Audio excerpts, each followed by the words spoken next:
በጣም ያሳፍራል። ግን እኔ ያየሁትን አይታችኋል ቤተሰብ? እኔ ማለት ሌላ ነገር ማለት አልፈልግም።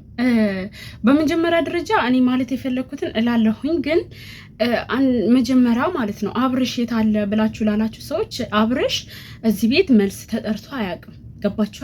መልስ ከዚህ በኋላ ስለሚጠራ እናትን እንኳን ሆስፒታል ላይ ቢያያት አባትን ግን ማየት በእኛ አካባቢ ነውር ነው። ወይም ደግሞ የሴት እናት ጋር የሴት እናት አባት ቤት እናትም አባትም ባሉበት መሄድ ነውር ነው። እኛ ጋር መጀመሪያ መልስ መጠራት አለባቸው ማለት ነው። አብርሽና ሩታ ማለት አብርሽ እነ ሩታ ቤት መልስ መጠራት አለበት በእኛ ስርዓት ማለት ነው። እና ለዛ ነው አብርሽ ያልተገኘው፣ በሌላ አይደለም። እንዳያችሁት ራሱ ነው እኮ ያመጣት፣ በመኪና ራሱ ነው ያመጣት። ነገር ግን ቤት ላይ አልገባም ማለት ነው። በመቀጠል ደግሞ ከፈረንጁ ውጪ ማለት ነው ሁላቸውም አስመሳዮች፣ በኢየሱስ ወንዶቹ ከፈረንጁ ውጪ የአብርሽ ጓደኛ ፈረንጁና ብቻ ነው። ሌላ ሁሉ አስመሳይ ፍየል ናቸው፣ እውነት ለመናገር ማለት ነው።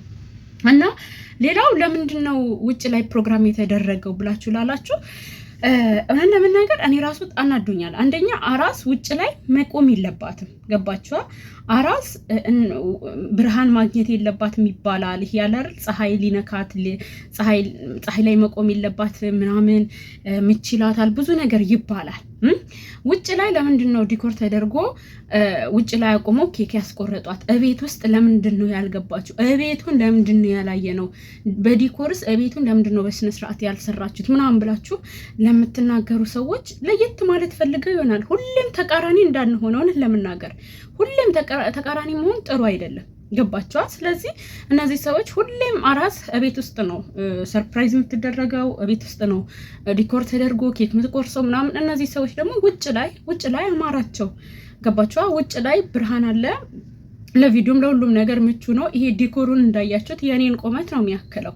ያንን ለመስራት ግቢ መረጡ ማለት ነው። ስለዚህ በክፋት ሁሌም ክፋትን እንዳናስብ እናውቃለን እኮ ሩታ ፋሚሊዎቿ ላይ ቤተሰቦቿ ላይ ለውጥ እንዳላደረገች ከዚህ በፊት እኔ ተናግሬያለሁ። እሱ ሌላ ጊዜ እመጣበታለሁ። ግን ነገርን ሁሉ ከለውጥ ጋር አታገናኙት። በቃ ለየት ማለት ፈልገው ነው ብላችሁ ያዙት። በቃ እቺ ልጅ እስኪ እንዳንጨቀጭቃት ማለት ነው። የምር በኦሮምኛ ምናምን የምትጽፉ ሰዎች ማለት ነው ተው ረፉ። በአማርኛም በኦሮምኛም ስለ ቤቱ፣ ስለ ፋሚሊው፣ ስለ ግቢ ላይ ለምን አቆሟት ምናምን ብላችሁ የምታወሩ ሰዎች፣ እኔም ላይ መታችሁ የምትጨቀጭቁኝ ሰዎች፣ እኔ አሁን ሩታ ለምን እንዲህ አላረግሽ፣ ለምን እንደዚህ ቤተሰብሽን በዚህ ወጥቶ በዚህ ገብቶ አባትሽ እንዲህ ሆኖ አባትሽ እንዲህ ለብሶ ማለት አልፈልግም። በቃ አሁን ሩታ የረፍት ሰዓቷ ነው። እባካችሁን ነገር አትብሉ። በቃ እንዴ የደስታችን ጊዜ ነው።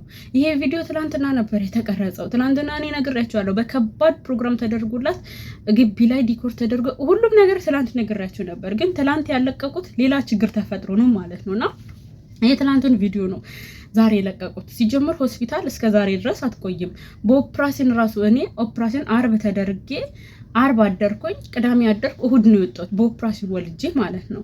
ስለዚህ በምጥ ደግሞ ከተወለደ ለምሳሌ ዛሬ ሌሊት ከተወለደ ዛሬ ለምሳሌ 12 ሰዓት ላይ ከተወለደ ደሟ ተለክቶ ህመሟ ምናምን ሁሉም ነገር የልጁንም ደህንነት ተረጋግጦ ኢቨን የዛንም ቀን መውጣት ትችላለች። ወይም ደግሞ ማረፍ አለባት ብሎ አባትየው ደግሞ እንትን ካለ የግል ሆስፒታል ከሆነ እስከ ነገ ድረስ ታድራለች ማለት ነው። ስለዚህ ሩታ ትላንትና ነው ከሆስፒታል የወጣችው። ትላንትናም ነበር እንዲህ በደማቅ የተቀበሏት። ትላንትና ምን ነግሬያቸዋለሁ፣ የአብርሽ ጓደኞች ሰርፕራይዝ አርገዋታል ብዬ ትነግሬያቸዋለሁ። ይኸው ያልኳቸው አልቀረም። ነገር ግን የአብርሽ ጓደኞች ሁሉም አስመሳይ ናቸው ከፈረንጅ ውጪ። እኔም ሁላቸውም አያምሩኝም፣ ደስ አይሉኝም ለምናገር እና በተረፈ ሩታዬ አራስ ማለት ነው። እኔ ልንገርሽ አንዴ አንቺ ሁኔታሽን ሳይ እንደኔ ነሽ። እውነት ለመናገር እኔ ራሱ ታማለች ወይም ምንም ነገር ማድረግ አችልም መንቀሳቀስ አችልም መባልን አልፈልግም።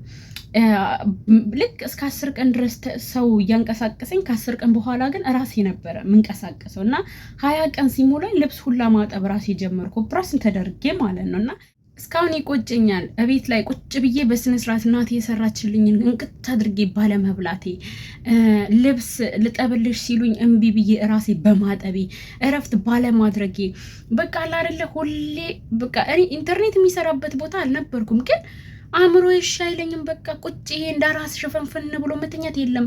ቤት አጸዳለው፣ ውሃ አስቀድቼ ሳሎን ላይ የልጄን ልብስ የራሴን ልብስ አጥባለው፣ እቃ አጥባለው፣ ቡና አፈላለው፣ ቁርሴን ራሴ እሰራለው።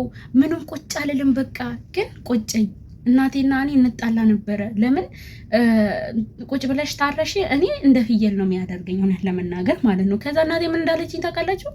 ሂጂ በቃ ወደ ቤትሽ፣ ሰርተሽ ምትበይ ከሆነ ልብስሽን አንቺ የምታጥቢ ከሆነ እኔ ጋር መቀመጥሽ ምን ትርጉም አለው? የሰራሁትን ማትበይ ከሆነ ሂጂ ወደ ቤትሽ አለችኝ ማለት ነው። እና ከእናቴ ጋር ሁሌ ጦርነት ነበረ። ጧት ጧት ተነሽቢ፣ አልበላም፣ ተነሽቢ፣ እንዲህ ነበር የምንባባለው እና የዋህነት አያዝሽ፣ ሞኝነት አያዝሽ። ቀና ቀና ስትይ ወገብሽን በኋላ ሰብረሽ ነው የምትይው። ስለዚህ ቢጠጪ ጥሩ ጥሩ ነገሮችን ቅድምቅት አድርገሽ ቢ ማለት ነው እና እነኛ ዘመን አለፉ የሚለው መዝሙር ትዝ አለኝ የሆነ ነገር እና ሩታን ስንት ያላልናት ነገር አለ። በስማም እርጉዝ አይደለሽም፣ ጨርቅ ነው፣ ፊኛ ነው፣ የእርጉዞች እንትን ነው። በስማም እሺ፣ ቤቢ ሲያለቅስ ቤቢ ይሄ ሲል ጡቷን አንስታ ስትሰጠው አመናቸው። አሁን ኢቭን ከወለደች በኋላ ራሱ እኮ ብዙ ነገር ብላችኋል ማለት ነው። የምር ዶክተር አላየንም፣ ሆስፒታል አይደለችም። እስካሁን ድረስ እኔ በውስጥ የማይነገረኝ ነገር የለም እና ሳላውቀው ነው ያነቀኝ እና ውሸት ነው እያሉ ነበረ ማለት ነው እና ያ ሁሉ አለፈና እነኛ ዘመን አለፉ ለመባል ለማለት በቅተናል። እውነት ለመናገር የሃይማኖቱ ተከታይ አይደለሁም፣ ግን መዝሙሩ ደስ ይለኛል። እነኛ ዘመን አለፉ፣ ያ ሁሉ ያልናት ነገር አልፎ ልጇን ታቀፈችና ምን ያህል ጠንካራ እንደሆነች በዚህ ነው የተረዳኋት። ሩታዬ አሁንም ራስሽን ጠብቂ፣ ብዙ ነገር ፊት ለፊትሽ ይጠብቁሻል። ደግሞ የሄደ የመጣ አንቺ ላይ ካሜራ ደቅኖ እንዳያስለፈለፍሽ፣ ራስሽን አስከብሪ። ሄርሜላ ልጅሽን ባታስነኪያ ደስ ይለኛል። ምክንያቱም ምን የሰው ልጅ እኮ መልኩ ስላማረ ቁመናው ስላማረ አይታወቅም ምን አስቦ እንደሚመጣና በጣም ምትቀናብሽ ይመስለኛል እና አብርሽን ወደ ራስሽ ለመሳብ በጣም ማግኔት የሆነ ምክንያት ስላለሽ ምናልባት ልትተናኮል ልትበቀልሽ ይችላል። ስለዚህ ወደ ልጅሽ አታቀርቢያት። ሲጀምር ከዚህ በኋላ አትገናኙ። በቃ ሞላዝም በቃ አስፈላጊ አይደለም። ራስሽን ጠብቂ። ከነዚህ ከአስመሳይ በጎችም ከጓደኞችም ራስሽን ጠብቂ። ቤተሰብ ጋር ነው ያለሽው፣ ተከብረሽ እዛው የሚንቦጫለቁትን ይንቦጫለቁ። አንቺ ግን ለራስሽ እረፍት አድርጊ ነው የምለው። ሌላ ምንም የምለው ነገር የለም። ቤተሰብ የኔን ላይክ እያደረጋችሁ አድርሱልኝ ማለት ነው። በተረፈ በጣም ደስ ብሎኛል። ነገሮችን ሁሉ በመጥፎ ነገር አትተርጉሙ ማለት ለዚህ ነው ብላችሁ መረዳት አለባችሁ ብዬ ነው ማስበው እና አበረታቷት። ከዚህ በኋላ እንግዲህ ሩታዬ ብዙ ነገሮችን ለውጦችን ታሳየናለች ብዬ አስባለሁ። በተረፈ አባትየው ደግሞ እንዴት በቃ አልታይም እኮ ሲል እንዴት እንዳሳቀኝና ይመች የሩታ አባት በእናቱ ዋናው ጤና ነው እና ይመቻችሁ። እናንተም መልካም